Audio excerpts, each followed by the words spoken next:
We had a mystery in our family about an ancestor that, for some political reasons, had run away from Spain and came to live in Cuba.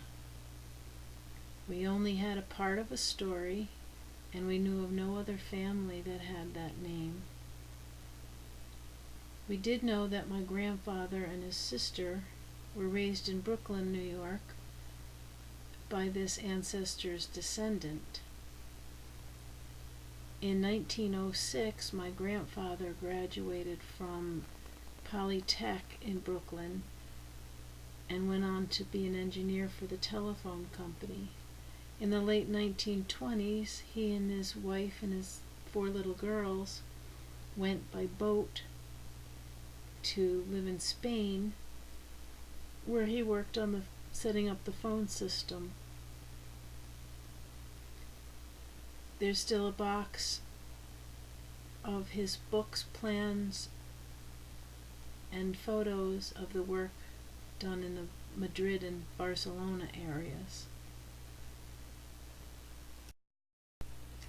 My mother is the eldest of the 4 girls, and there are many photos of her and her sisters and the surroundings that they experienced in their everyday lives.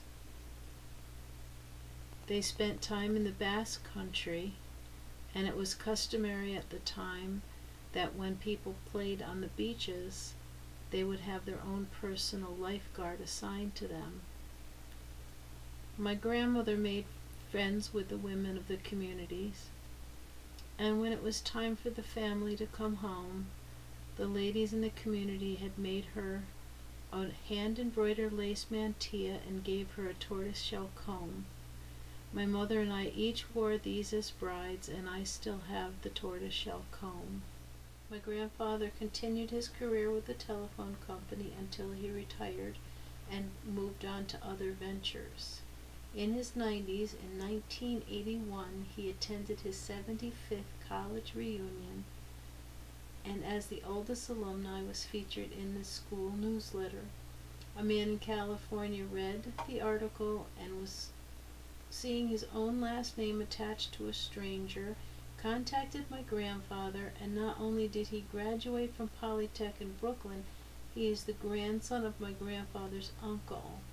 He explained that our mystery man was actually my grandfather's grandfather, and there is still family in Cuba and in Spain very near where my grandfather had lived with his family.